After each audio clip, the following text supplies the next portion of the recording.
The air conditioning in conference room B rattled with a low, uneven hum. It smelled like old paper, stale coffee, and lemon furniture polish. I kept my eyes focused on the heavy oak table. Across the polished wood sat the woman who gave birth to me. Donna. Her dyed auburn hair showed 2 solid inches of stark white roots at the part. She was rubbing a dollop of cheap hand cream into her knuckles over and over again. Next to her, slumped in a chrome wheelchair, was Gary. The right side of his face drooped. His eyes, however, were sharp, tracking every movement in the room.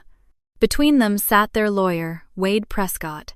He was sweating in a cheap gray suit. His tie sat crooked against a wrinkled collar, and he kept shuffling the same stack of files, the edges of the pages brushing against the wood. My attorney reached into her briefcase.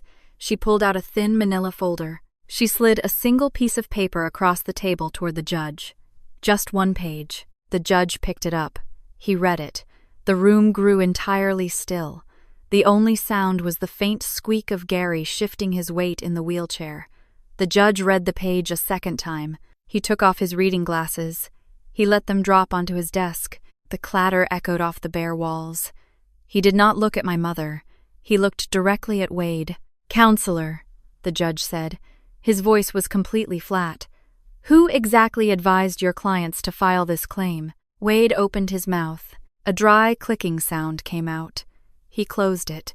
He looked at the single sheet of paper, then at Donna, then down at his scuffed dress shoes. Donna stopped rubbing her hands together. Her fingers started to tremble. Gary stared straight ahead, his jaw locked. The silence stretched out, heavy and suffocating. I did not smile. I did not feel a rush of victory or vindication. A dull, heavy ache settled directly behind my ribs. I looked down at the sleeves of my blazer. I had borrowed it from a coworker that morning. The sleeves were 1/2 inch too long, so I had folded the cuffs up once. I am 36 years old. I work as a senior project manager at Hargrove Construction. I spend my days in steel-toe boots and flannel shirts.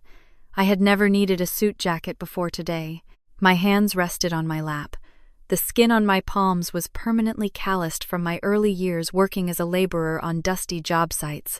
I looked back up at the single, thin sheet of paper resting on the judge's desk. 23 years. That is how long it took for those black ink strokes to matter. 6 weeks ago, I did not even know that piece of paper existed. 6 weeks ago, I thought I knew exactly who I was. I was Brooke Ellison, independent, untouchable. I built things for a living. I managed million-dollar renovations in the Strip District of Pittsburgh. I spent my mornings drinking black coffee in a site trailer, telling concrete crews and drywall suppliers exactly what to do. The wind blowing off the Allegheny River was always freezing in November, bringing the smell of wet cement and diesel fuel. I loved it. I loved the noise, the dust, the absolute predictability of a blueprint. If you measure things correctly, the building stands. If you follow the plan, you are safe. My life was rigid, ordered, completely empty of surprises. I lived in a narrow, spotless townhouse in Lawrenceville that I bought with my own money. I paid off my student loans 3 years early. I kept my savings account padded. Every paycheck, every promotion, every mortgage payment was a brick in the wall I had built between myself and the world. I thought the wall was solid. I thought I had left the past behind me at 13, the day a county vehicle drove me away from a house where nobody came out to the porch to wave goodbye. I spent 23 years proving that I did not need a family. I convinced myself that being alone was a choice I made, a shield I forged myself, rather than a sentence handed down to me. I walked through my days believing I was perfectly fine. I ignored the cardboard box pushed to the darkest corner of my bedroom closet. It had moved with me through 7 different apartments. I never opened it. I told myself I did not care what was inside. But 6 weeks ago, the mail arrived, and the wall I spent my entire adult life building collapsed under the weight of a single certified envelope. 6 weeks ago, the world made absolute sense. The Strip District renovation project was a full week ahead of schedule. The morning air smelled of wet concrete and the metallic ozone from the welding torches. A bitter wind whipped off the Allegheny River, bringing the chill of late November, cutting right through my heavy flannel shirt. I stood on the third floor of the mixed-use development, checking the framing against my blueprints. The drills whined loudly from the floor below. Workers shouted over the noise, moving materials precisely where I told them to go. I trusted blueprints because they never lied to you. If you measured the angles correctly, the building stood. If you followed the plan, you remained safe. Everything was exactly where it was supposed to be. Noon meant retreating to the site trailer. Muddy boots scraped against the metal steps. The space was cramped, heated by a rattling space heater in the corner that smelled faintly of burning dust. Lena sat across the small folding table from me. She was 30-something, friendly, and possessed a habit of filling the quiet spaces I usually left empty. She unwrapped a deli sandwich and leaned forward. "So get this," Lena said, her mouth half full. "My Ancestry DNA kit finally came back. I am 12% Scandinavian. My mother is losing her absolute mind." Lena laughed, tapping her bright phone screen. I took a bite of my apple, chewing slowly. "Good for you," I said. My voice carried no particular weight. Lena did not take the hint. "You should try it. You never know. You might find secret siblings or some crazy family history." I looked out the trailer window at the gray Pittsburgh sky. "I know who I am." I shifted my attention back to the clipboard and changed the subject to the afternoon drywall delivery schedule. I should have paid attention to that brief, cold tightening in my chest. I did not. I simply pushed it away, the same way I pushed away everything else that did not serve an immediate purpose. That afternoon, I drove back to my townhouse in Lawrenceville. The space was narrow, pristine, completely under my control. A single photograph held court on the refrigerator door. It was a selfie of a 22-year-old girl in a graduation gown, holding a University of Pittsburgh diploma. No proud parents stood beside her. No friends crowded the frame. Just me, holding the proof of my own survival. I spent the evening replacing the sliding track on my bedroom closet door. When I reached up to test the upper wheel, my knuckles brushed against a cardboard box shoved deep into the top corner. Heavy black marker bled through the side of the corrugated cardboard. The letters read B.E. Foster. The box felt as dense as a cinder block. It held every scrap of paper from my years in the system. It had moved with me through 7 different addresses. I pushed it further into the shadow, pressing until it hit the back wall. I never opened it. I survived by keeping that box closed. The truth lived in there, and I had chosen a long time ago to live without it. Then came Tuesday. I returned home from the gym. The muscles in my arms burned from the weights, a good, clean ache. I unlocked my metal mailbox in the lobby. I pulled out supermarket flyers, 2 bills, and a thick envelope. It was certified mail. I had signed the delivery slip for the postman that morning without glancing at the return address. Now, standing in my quiet kitchen, I read the bold lettering in the corner. Prescott Legal Services, Clairton, Pennsylvania. I tore the flap open. The paper inside was heavy, the edges sharp against my thumb. The text was printed in crisp Times New Roman font. A formal heading grabbed my attention. Court of Common Pleas, Allegheny County. My eyes moved to the very next line. Plaintiffs, Donna M. Ellison and Gary R. Ellison. The air left the room. I did not gasp. I did not scream. My knees simply stopped holding my weight. I sank down until my back hit the base of the kitchen cabinets. The cold floor tile pressed through my sweatpants. I sat on the floor and read the names again. Donna, Gary. 2 names I had refused to speak, write, or think about for 11 years. The names of the people who packed my bags when I was 13. Wade Prescott, attorney for plaintiffs. The document claimed that under Pennsylvania state law, I had a filial responsibility to support my indigent parents. Gary had suffered a massive stroke 2 years ago. He needed long-term rehabilitation and facility care. Medicare did not cover the extended costs. The final paragraph demanded that I, the defendant, pay a remaining medical balance of $127,432. The court order sought a monthly support garnishment from my wages. I read the enormous sum again. I let the pages drop onto the floor between my sneakers. They knew where I lived. They knew my full name. They had searched public records, found my property, found my career. They had tracked me down.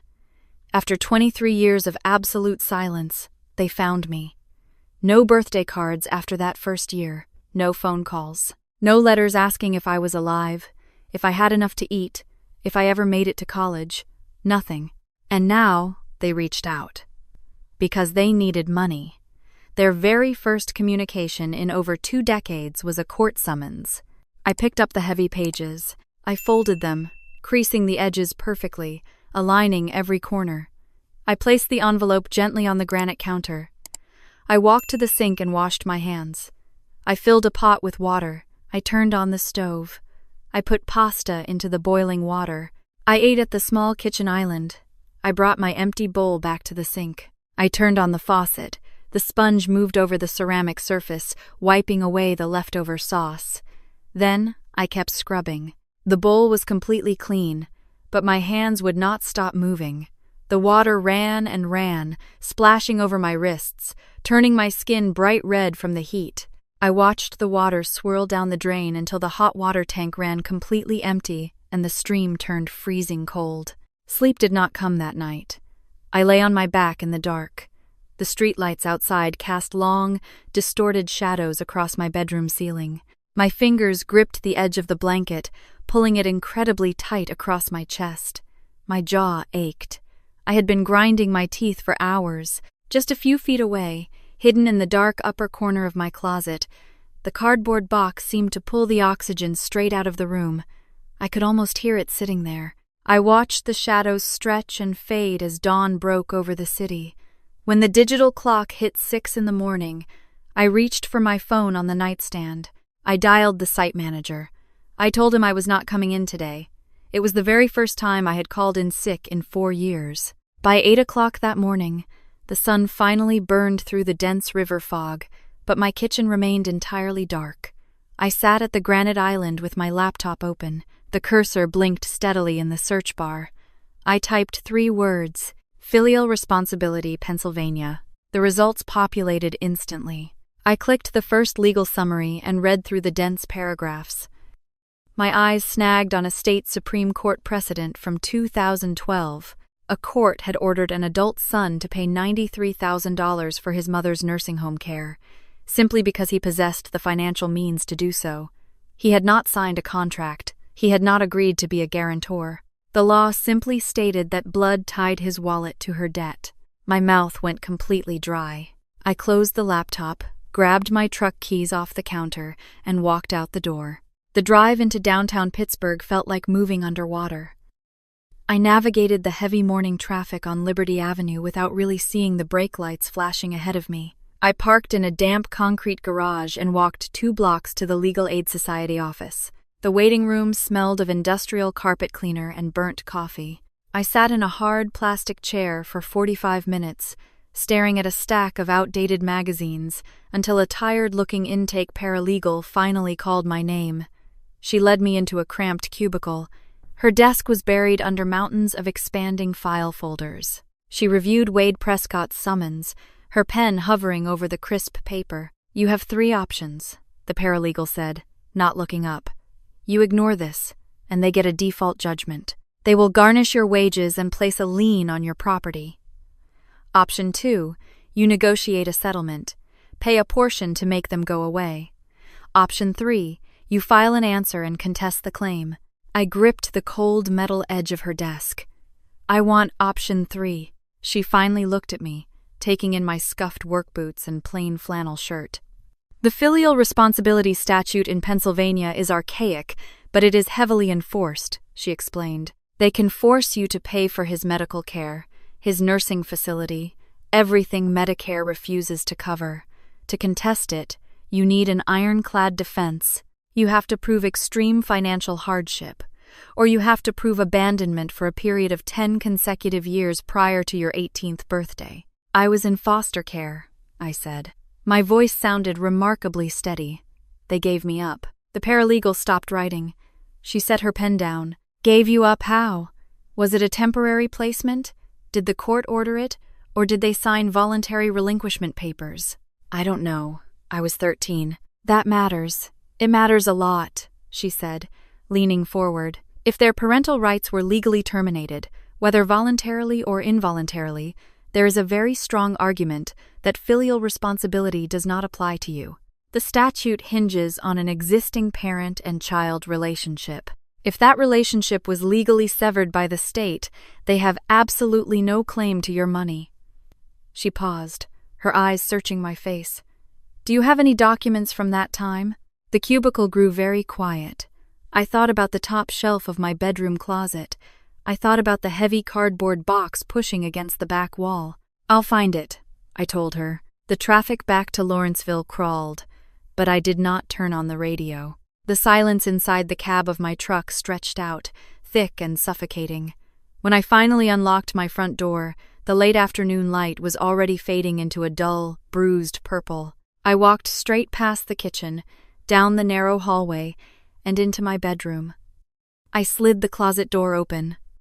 I did not give myself time to hesitate. I reached up, grabbed the bottom edge of the cardboard box, and pulled it down. It was heavy, coated in a fine layer of dust that stuck to my palms. I dropped it onto the hardwood floor at the foot of my bed. I sat down cross-legged in front of it. 10 minutes passed. I just looked at the thick black marker bleeding through the cardboard. B.E. Foster. It had moved with me through 7 different apartments, completely sealed with packing tape, functioning as a perfect time capsule of everything I refused to remember. I went to the kitchen, retrieved a utility knife, and returned to the bedroom. The blade sliced through the yellowed tape with a sharp tearing sound. The adhesive had turned brittle, flaking away onto the hardwood. I opened the flaps. The smell of old paper and dusty plastic hit the air. I reached inside. The top layer held my scattered school transcripts from 3 different districts, my original birth certificate, an expired paper Medicaid card. Beneath those lay a gallon-sized Ziploc bag. I pulled it out. Inside were 2 plastic butterfly hair clips, a wooden ruler with the name of my middle school printed on it, and a sealed envelope. Beneath the bag sat a thin manila folder. The label bore a faded stamp. Allegheny County Department of Human Services, case number 037741. I opened the folder. The top document was a poor photocopy, but the bold heading was perfectly legible. Decree of voluntary relinquishment of parental rights. I traced the date with my index finger. March 14th, 2003. Below the legal boilerplate sat the 2 signature lines, Donna Marie Ellison, Gary Robert Ellison. Both sets of handwriting were rushed, pressing hard into the paper. Under the section demanding a reason for the relinquishment, someone had written a single sentence in blue ink. Unable to provide adequate care. I read the words again. Unable to provide adequate care. 6 words. That was the entire explanation for the last 23 years of my life. I set the legal decree on the floor and picked up the Ziploc bag. I reached inside and pulled out the sealed envelope. It was a birthday card, decorated with a faded cartoon cake. It had not come from my foster parents. Donna had slipped it into my duffel bag on the morning the county vehicle arrived. I had found it 3 days later. I opened the card. The handwriting inside was shaky, entirely different from the firm's signature on the court document. Happy 13th, baby girl. I hope you know this isn't what I wanted. I ran my thumb over the dried ink. I hope you know this isn't what I wanted. She had taken the time to buy a card. She had felt enough guilt to write those words and hide them in my clothes. But a few hours later, she had still walked into a sterile county office, picked up a pen, and signed her name on the dotted line. The birthday card proved she had feelings. The court document proved exactly what she was willing to do about them. I placed the birthday card next to the legal decree. I finally had the weapon I needed to stop Wade Prescott. I gathered the papers together, my hands moving with steady, mechanical precision, while a cold, hollow space opened up directly behind my ribs. 3 days later, I stood inside the Allegheny County Department of Human Services. The downtown Pittsburgh office smelled of industrial floor wax and stale coffee. Fluorescent lights buzzed continuously overhead, casting a sickly yellow glow over rows of gray cubicles. Telephones rang in the distance, a relentless sound that nobody seemed to answer. I sat across a remarkably tidy desk from Janine Crawford.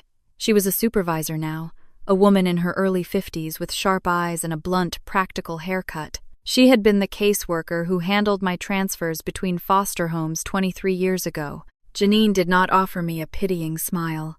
She did not tilt her head or soften her voice. I respected her instantly for that. She simply opened a thick digital file on her computer monitor. "I remember you," Janine said. Her voice was steady and direct. "You were the quiet one. House 2 and House 3. You never cried. You never acted out. You just kept asking when you could go home." I looked at her keyboard. "I stopped asking after House 2. Janine nodded once. She turned her attention back to the screen, typing my case number into the database. She clicked through several screens, confirming the details I had found in the cardboard box. March 2003. Voluntary relinquishment. Signed by both parents. Accepted by the court. Then she stopped scrolling.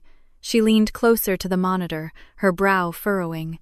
"The form you have says they were unable to provide adequate care," Janine said, her eyes scanning the glowing text. "But the intake notes from the original interview say something else." I sat perfectly still. My hands rested flat on my thighs. "What do the notes say?" Janine turned the monitor slightly so I could see the screen. "Father states child is not biologically his. Cites blood type incompatibility. No paternity test documentation provided." The buzzing of the fluorescent lights suddenly sounded incredibly loud, drowning out the ringing phones. The air simply left my lungs. "What?" I whispered.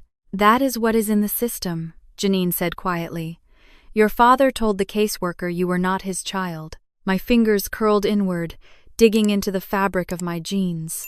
My mind flashed back to the construction trailer, to Lena laughing over her sandwich, talking about her Scandinavian DNA results. I had told her I knew who I am. I had built my entire adult identity around the belief that my parents simply could not afford me, or did not want the burden of a teenager. I had rationalized their decision to survive it. I told myself we were poor. I built a shield out of the idea that I was an economic burden. But poverty was just the excuse written on the official paperwork. The truth was something else entirely. Gary threw me away because he looked at a blood type chart and made a completely unverified assumption. I swallowed hard. The back of my throat felt like sandpaper. "Did they verify it?" Janine shook her head. "No, but your file has a sealed addendum. It contains the original caseworker's personal assessment notes." I never read it. It was not my case at the start. I only handled your placement after the fact. To unseal it, you need to submit a formal written request. How long does that take? "Usually 5 to 7 business days," Janine answered. She pulled a blank form from her desk drawer and slid it across the desk. I filled it out immediately, my pen pressing so hard into the paper it nearly tore through the thin sheet. When I stood up to leave, Janine walked me to the glass security door. "I handled your placement," Janine said, looking me squarely in the eye. "I did not investigate the relinquishment. I had 47 other cases that month. That is an explanation, not an excuse. I should have looked deeper." I walked out into the cold downtown air. The wind off the Allegheny River hit my face, biting into my cheeks, but I barely felt it. That night, my townhouse was completely silent. The glow of my laptop screen illuminated the dark kitchen. I did not cry. I did not panic. I had work to do. The plastic keys clicked sharply as I navigated to the DNA Diagnostics Center website. They were a certified private laboratory located right here in Pittsburgh. I ordered an avuncular kinship testing kit. I did not need Gary to spit into a tube. I would compare my own swab against the public databases.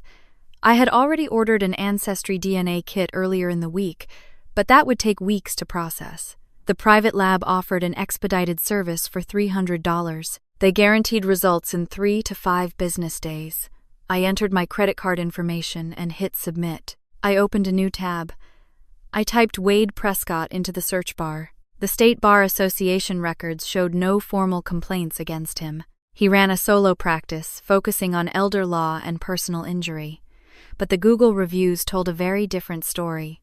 He hovered around 3 stars. One review caught my eye immediately. The user wrote that Wade showed up at her mother's rehabilitation facility, promised them the world, and delivered absolutely nothing. He trolled hospital waiting rooms looking for desperate people. I dug deeper. On the 5th page of search results, I found a small article archived from the Pittsburgh Post-Gazette. It was dated 8 months ago. Wade Prescott had lost a massive personal injury lawsuit. The judge had ordered him to pay the opposing counsel's court costs. I opened the county property records. Wade had refinanced his small office building just 6 months ago. The pieces clicked together perfectly. The man was drowning in debt. That was exactly why he pounced on Donna's case without doing proper due diligence. He saw a homeowner with a good salary, an obscure filial responsibility law, and a desperate family. He needed a quick payout too badly to check if my parents still had legal rights. My fingers flew across the keyboard. I opened a medical journal database and searched for blood type inheritance. The results were dense with genetic terminology, but the conclusion was absolutely clear. Parents with seemingly incompatible blood types could easily produce a child with a different type. Weak subgroups. The Bombay phenotype, simple genetic mutations. A high school biology chart found on the internet was not proof of anything. Gary had looked at a chart, decided I belonged to another man, and threw me away. He never asked a doctor. He never ordered a test. He was too arrogant to question his own conclusion. I closed the laptop. The screen went black, plunging the kitchen into darkness. I sat at the granite island, listening to the low hum of the refrigerator. I had sent away for the truth. Now, all I had to do was wait for it to arrive. 3 weeks after Wade Prescott's thick envelope landed in my mailbox, a much thinner one arrived. I stood in my kitchen, the afternoon light cutting sharp angles across the granite island. The air smelled faintly of the lemon cleaner I had just used to scrub the countertops. The envelope bore the logo of the DNA Diagnostic Center, and tucked right behind it was the bright packaging of my ancestry DNA results. Both had arrived on the exact same afternoon. I placed them on the exact same spot where I had read the court summons. My hands did not shake. My breathing remained perfectly steady. I had spent the last 21 days bracing myself for either answer. I believed I was ready for whatever the paper held. I opened the heavy laboratory envelope first. The expedited private results were printed on thick, watermarked paper.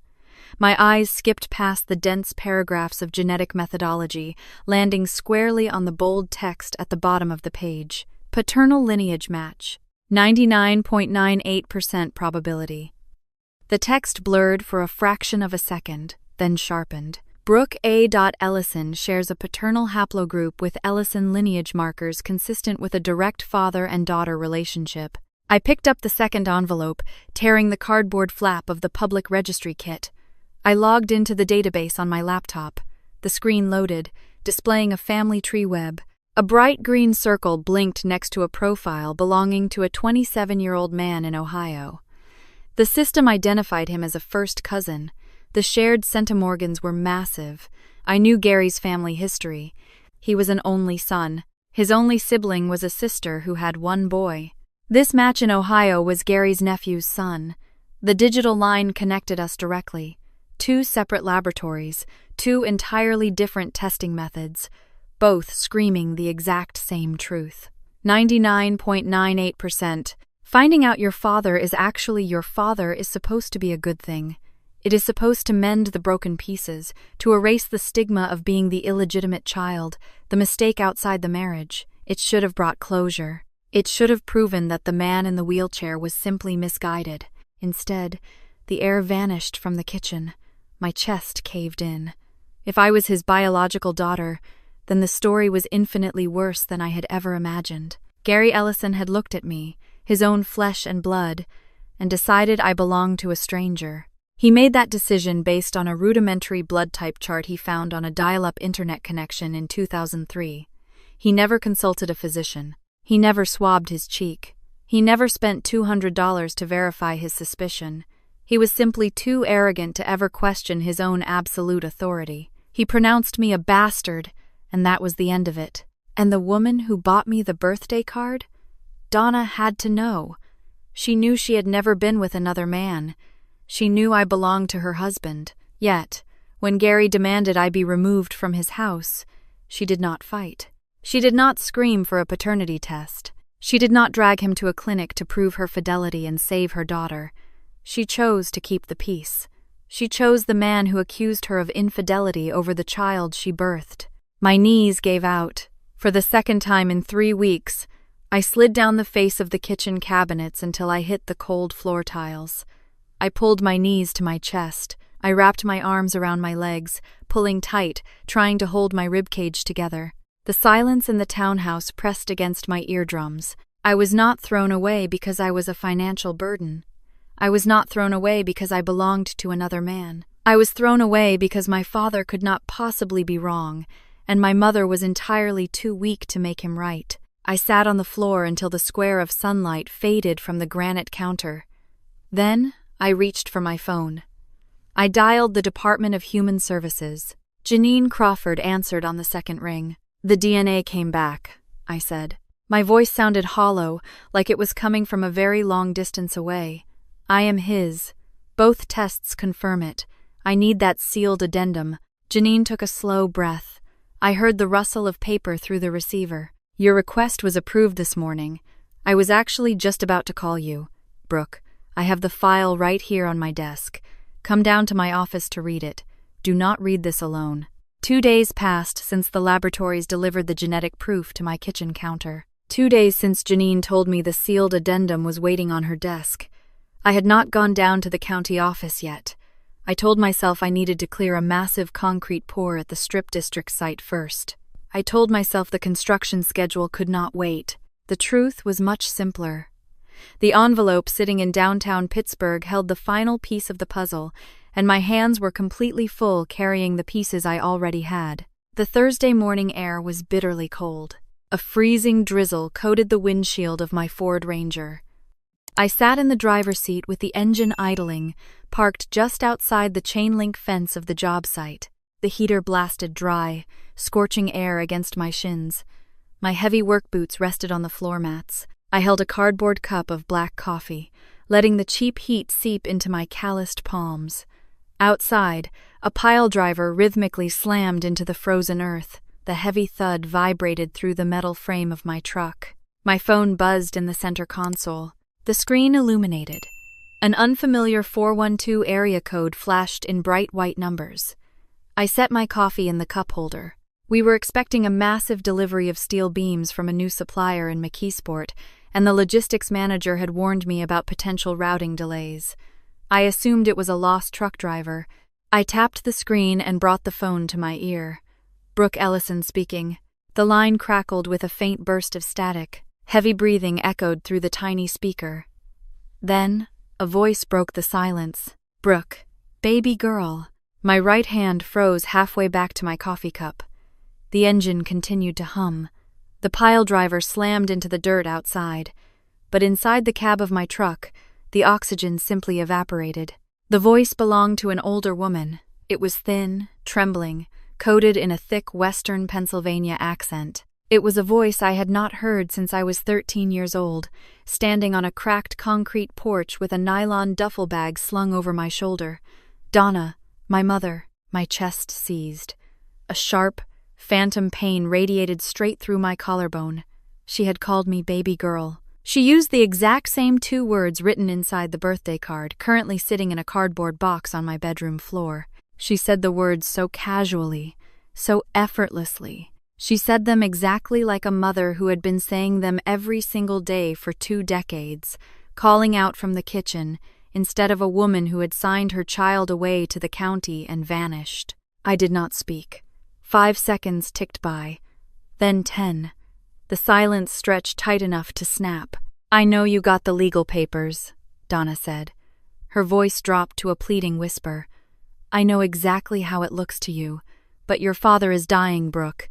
He had a massive stroke. He can barely talk. He sits in a chair all day long. Medicare refuses to cover the rehabilitation facility. The bills are piling up so fast. We are going to lose the house. We just need a little bit of help." My jaw locked. My teeth ground together so hard a dull ache shot straight up into my temples. She was using the word we. "We need help. We are going to lose the house. She was attempting to build a bridge over a 23-year canyon using nothing but cheap guilt and unpaid medical invoices. You have the wrong number, I said. My voice was entirely flat. It sounded like it belonged to a stranger. Do not do this, Donna begged. The tremor in her throat amplified. Please do not do this to me. I am your mother. Whatever happened in the past, whatever mistakes were made, we are still a family. Blood is blood, Brooke. You cannot change that. My grip on the steering wheel tightened until my knuckles turned completely white. Blood is blood. The sheer audacity of the phrase physically repulsed me. My father had discarded me because he believed my blood did not match his. My mother had stood quietly by and let him do it. No, I said, cutting through her rising panic. You changed that. March 14th, 2003. A long, ragged intake of breath hissed through the speaker. Then Donna began to cry. It was not a quiet, dignified weeping. It was a loud, wet, desperate sound. But I remembered that crying. I remembered it from my childhood. Donna's tears never fell without a specific purpose. She wept to end arguments. She wept to avoid taking responsibility. She wept to make whoever was standing in the room feel like a monster for making her sad. She cried loudly into the phone, and through the heavy sobs, she offered the only defense she possessed. I did not have a choice. I pulled the phone away from my ear. I pressed the red button on the screen. The line went dead. I dropped the phone into the passenger seat. My hands were shaking. I grabbed the steering wheel, pressing my forehead against the cold leather. I sat in the idling truck for 15 minutes. The windows slowly fogged over from my breath, hiding the construction site, hiding the street, isolating me in a small gray box. I had spent my entire adult life proving that their rejection meant nothing. Yet, one phone call from a woman desperate for cash had completely unraveled me. 4 agonizing days dragged by. The cold snap in Pittsburgh deepened, turning the rain to sleet. I pushed my crew relentlessly at the job site, burying myself in drywall schedules and electrical inspections. I avoided downtown. I avoided Janine Crawford. I wanted to remain in motion because stopping meant I would have to think about Donna's voice. On Monday evening, I sat at my kitchen island. The townhouse was perfectly still.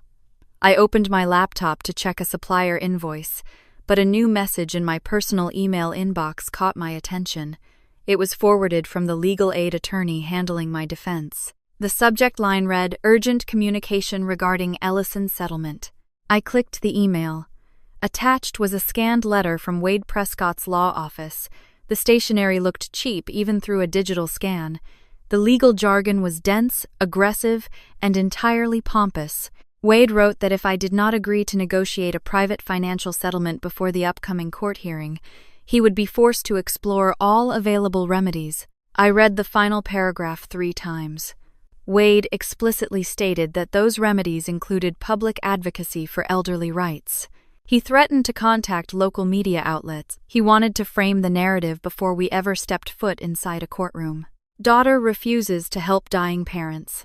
A wealthy, successful project manager abandons her disabled father and desperate mother in their darkest hour. Wade knew the optics were terrible for me if the story reached the public with only one side attached to it. I picked up my phone and called the legal aid attorney. She answered with a tired sigh, the sound of a woman managing 80 active case files. I read the letter. I said, "It is a bluff," the attorney assured me instantly. "Prescott has absolutely no media contacts. He is an ambulance chaser. He knows our defense regarding the relinquishment document is strong, so he is trying to scare you into settling before the judge throws his case out. It is an extortion play. Do not let it rattle you." "I am not settling," I told her. "I am not paying them a single dime." "Good. Stay the course. We have the hearing date scheduled for next week." I ended the call and set the phone on the granite counter. The attorney told me not to worry. She called it a bluff. But Wade Prescott did not need to be a media mastermind to cause catastrophic damage to my life. I opened a new tab on my web browser. I stared at the blinking cursor. Slowly, I typed my own name. Brooke A. Ellison, Pittsburgh. I hit the enter key. The search results populated in less than a second. My entire life spilled across the glowing white screen. The first link led directly to my LinkedIn profile. It displayed my smiling professional headshot. It listed my current title as Senior Project Manager at Hargrove Construction. It detailed my exact employment history, my promotion timeline, and my graduation honors from the University of Pittsburgh. The second link directed me to the Allegheny County Real Estate Assessment Portal. My home address in Lawrenceville sat plainly on the screen, right next to the purchase date and the current assessed property value. The third link featured a local business journal article from 2 years ago, praising my firm for completing a massive downtown revitalization project ahead of schedule. My name was featured in the third paragraph, citing my efficiency and leadership. I scrolled down the page, feeling a cold knot twist deep in my stomach. I was an open book. I had built everything from absolute zero. I had scrubbed dishes, hauled concrete, and studied under flickering library lights to earn my degrees. I took pride in my resume. I took pride in my property. I believed every single accomplishment was a heavy brick adding structural integrity to my fortress. But I had left the blueprints to the fortress lying on the front lawn. Wade Prescott did not have to hire a private investigator. He did not have to work hard to find me. He simply typed my name into a search engine and saw a woman who possessed a stable salary, a valuable piece of real estate, and a pristine professional reputation. He saw a target with a great deal to lose. I pushed the laptop away. The screen illuminated the dark kitchen, casting harsh shadows against the cabinets. This was never about a family reaching out. Donna calling me baby girl was nothing but a tactical maneuver.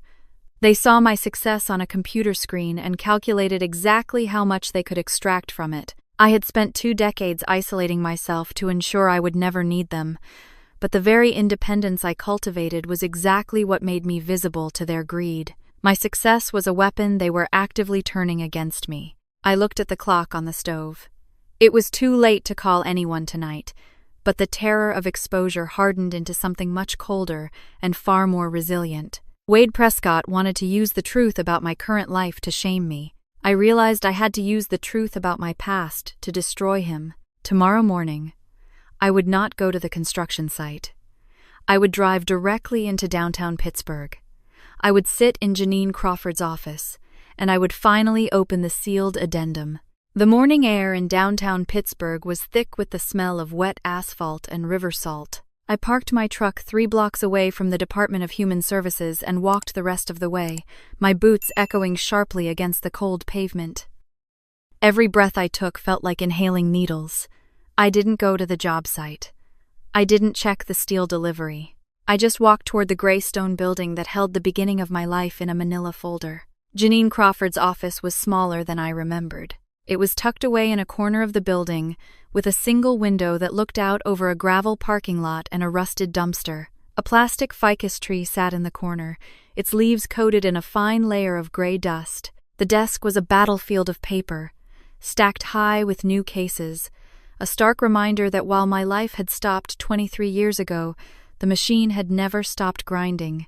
Janine sat there, her hands folded over a thin folder that had been pulled from the archives.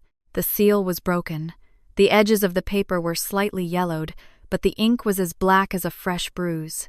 She didn't say hello. She just slid the folder across the desk toward me. "Take your time, Brooke," she said. Her voice was low, carrying a weight that hadn't been there during our first meeting. "I'll be right outside if you need anything." She stood up and closed the door behind her, leaving me alone with the silence of the room and the hum of a flickering fluorescent light overhead. I reached out and opened the folder. These were the handwritten notes of Margaret Paulson, the original caseworker. The handwriting was cramped and hurried, the script of a woman who had too many children to save and not enough hours in the day to do it. I began to read. Interview number 1, March 7th, 2003. Mrs. Ellison confirms decision to relinquish. Asked if coerced. States no. Appears distressed. Mr. Ellison present. Aggressive. States child is not biologically his. When asked for documentation, specifically a paternity test, Mr. Ellison states blood type proves it. No medical documentation provided. Advised to seek DNA testing. Mr. Ellison refused. There was a quote written in the margin, underlined twice. I don't need a test to know. My vision blurred for a second. I could see him. I could see Gary standing in that drafty kitchen 23 years ago, his jaw set, his eyes cold and certain. He didn't need a test. He didn't need a doctor. He just needed to be right. He had looked at me and seen a stranger, and because he believed it, it became the only truth allowed in that house. I turned the page to the second interview. March 10th, 2003. Mrs. Ellison alone. Asked again. Are you sure? You can change your mind. Mrs. Ellison states, This is my decision. Eyes red, hands shaking. No retraction. I read those words 4 times. This is my decision. The birthday card Donna had slipped into my bag, the one that said this isn't what I wanted, felt like a lead weight in my memory. It was a lie, or worse.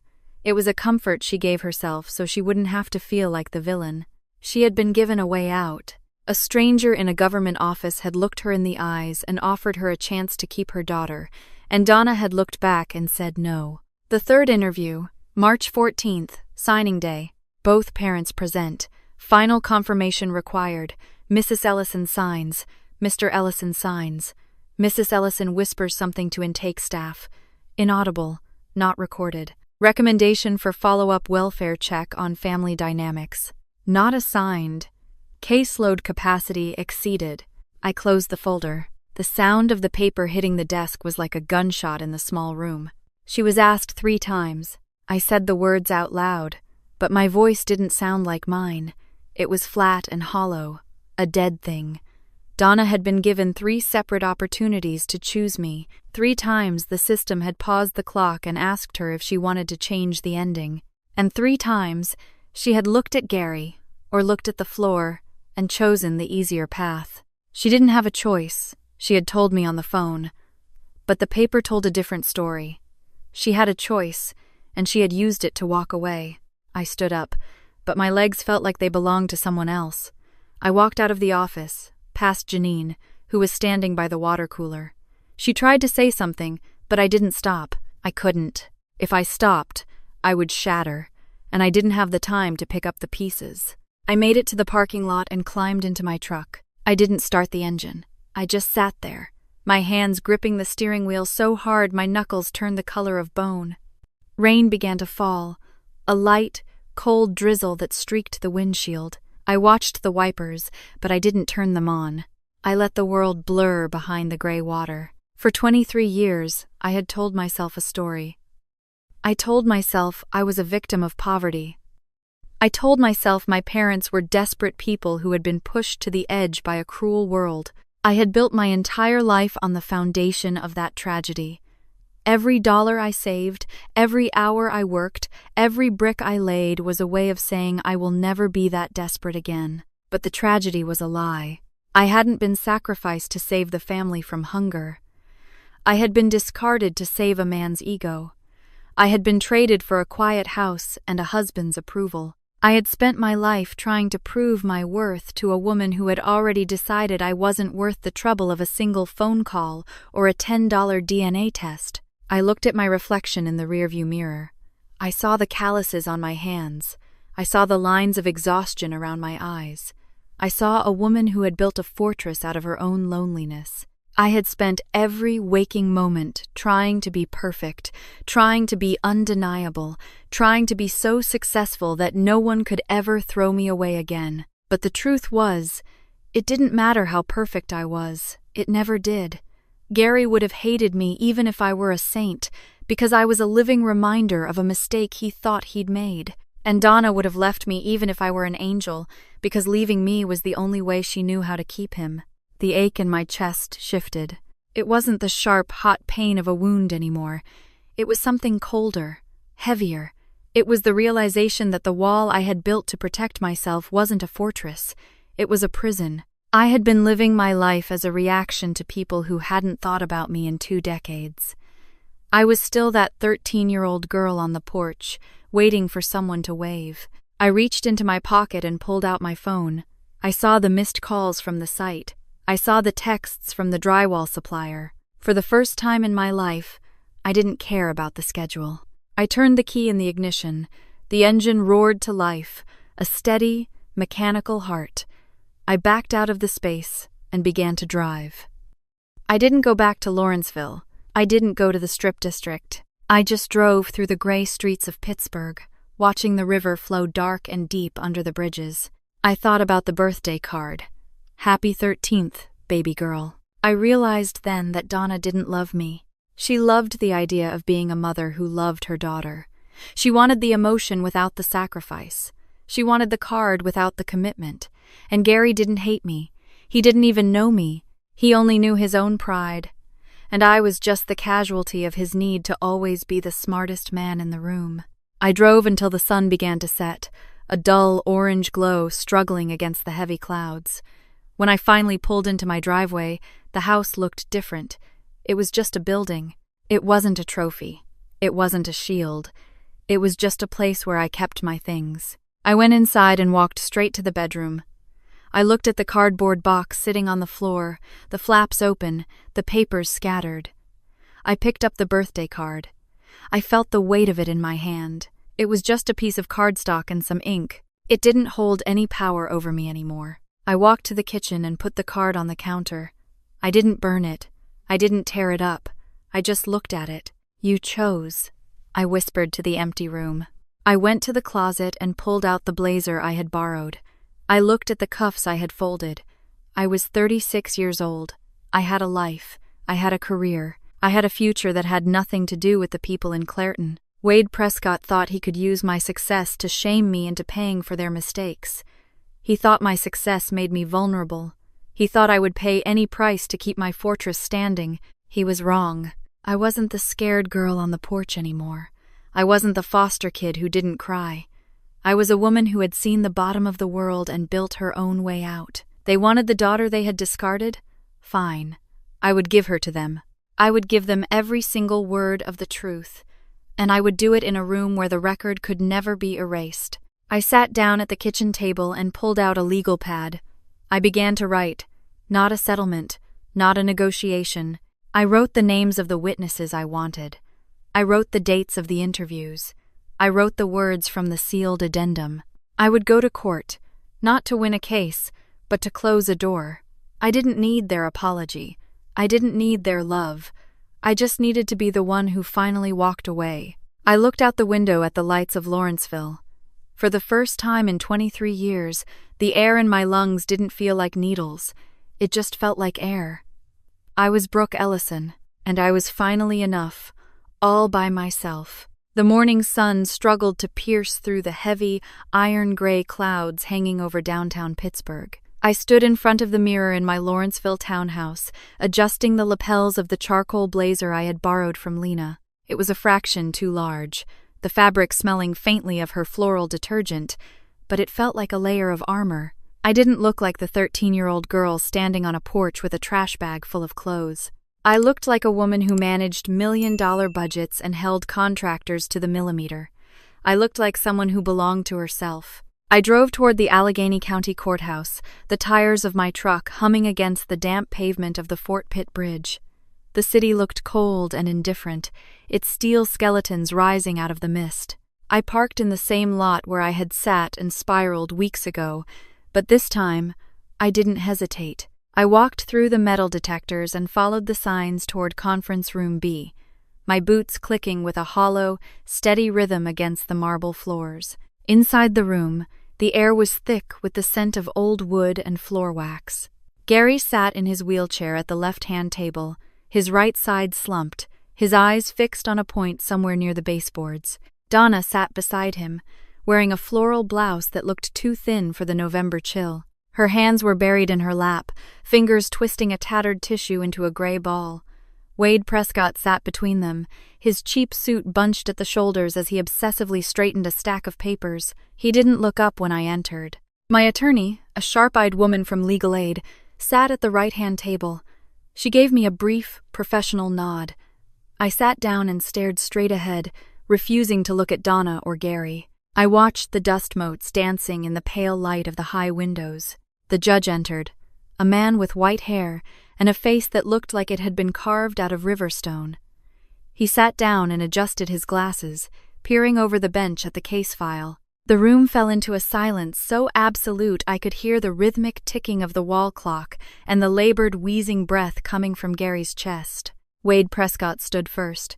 He cleared his throat, a dry, rasping sound. He began his presentation with a practiced, oily confidence, citing the Pennsylvania Filial Responsibility Statute and the 2012 Pittsburgh precedent. He spoke about a daughter with a senior project manager's salary and a townhouse in a gentrifying neighborhood. He used words like duty and family and moral obligation as if they were things he actually understood. "My clients have reached the end of their resources, Your Honor," Wade said, spreading his hands. "Their daughter has the means to ensure they are cared for.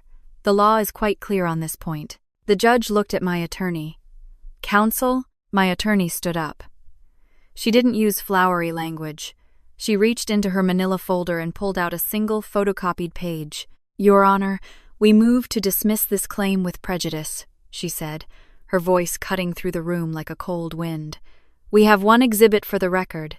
The voluntary relinquishment of parental rights, signed by both Donna Marie Ellison and Gary Robert Ellison on March 14, 2003. The parent-child relationship between my client and the plaintiffs was legally terminated 23 years ago. Under Pennsylvania law, filial responsibility requires an existing legal parent-child relationship. This one was severed by the plaintiff's own signatures." She walked forward and placed the document on the judge's bench. The judge picked up the paper, his eyes moving back and forth behind his spectacles. The room went cold. I watched Wade Prescott's face as his oily confidence drained away, replaced by a gray, sickly pallor. He looked at Donna, but she wouldn't look back. He looked at the paper on the bench as if it were a snake that had just bitten him. "Counselor," the judge said, his voice dropping to a dangerous rumble. "Did you review this document before filing this claim?" Wade opened his mouth, then closed it. A bead of sweat broke at his hairline. "Your Honor, the biological relationship. I asked if you reviewed this specific document," the judge interrupted, his hand slamming flat against the bench. "I was not aware of its existence at the time of filing," Wade whispered. The judge took off his glasses and let them drop. "Then who advised your clients to pursue this claim without checking whether their parental rights were still intact?" "This court does not appreciate having its time wasted." Wade didn't answer. He couldn't. I stood up then. My voice was low, but it didn't tremble. "Your Honor, I'd like to add something to the record. Not for the legal argument, just for the record." I reached into my own folder and pulled out the DNA reports and the summary of the sealed addendum. I held them up so Donna and Gary could see them. "This is a paternity report from a certified lab," I said, looking directly at Gary. "It confirms I am your biological daughter. You threw me away because you looked at a chart on the internet and decided you couldn't be wrong. You were wrong for 23 years. Gary's hand twitched against the armrest of his wheelchair. A low, garbled sound came from his throat, but no words formed. He looked down at the floor, his shoulders sinking. I turned my gaze to Donna. "And this is the caseworker's addendum. It says you were asked 3 times if you were being forced to sign. You said no every single time. You knew I was his, and you signed anyway because it was easier than standing up to him." Donna broke, burying her face in her hands and sobbing. "I did what I had to do," she wailed. "No," I said, my voice carrying a vast, quiet clarity. "You did what was easier. You chose him, and today the law is choosing me." The judge waited until I sat back down before he spoke. "Case dismissed with prejudice." "Mr. Prescott, I'd advise you to review your professional obligations regarding due diligence." Wade Prescott began frantically shoving papers into his briefcase and walked out without looking at his clients. Donna stood up slowly and began to push Gary's wheelchair toward the door. As they passed my table, she stopped and looked at me. "I'm sorry," she whispered. I looked at the woman who had 3 times said yes to a life without me. "I know," I said. I didn't forgive her. I just acknowledged the truth. I watched them leave and sat in the silence for a long time. Later, I drove back to Lawrenceville and looked at the graduation photo on my refrigerator. I didn't see a lonely girl anymore. I saw a woman who had built a life out of nothing. My laptop chimed with an email from Lena asking if I wanted to grab lunch tomorrow. I typed back, "Yeah, lunch sounds good." I went to my bedroom and looked at the cardboard box on the floor. I picked up the birthday card Donna had written 23 years ago and put it back inside. I closed the flaps and pushed the box into the closet. It was a part of my story, but it wasn't the ending. I am Brooke Ellison. I am 36 years old, and for the first time in my life, I am not waiting for anyone to wave goodbye. I am the one walking forward. This story serves as a powerful reminder that your worth is never defined by the people who failed to see it. You may spend years building a fortress of independence to prove you are enough, yet true freedom comes when you stop performing for an audience that was never worthy of you. Brooke's journey teaches you that while the truth can be devastating, it is the only foundation upon which you can build an authentic life. Choosing yourself is not an act of betrayal against family. It is an act of loyalty to your own soul. You do not owe your future to those who traded your past for their own comfort. As you reflect on Brooke's strength, ask yourself, have you ever had to choose between a painful truth and a comfortable lie to protect your heart?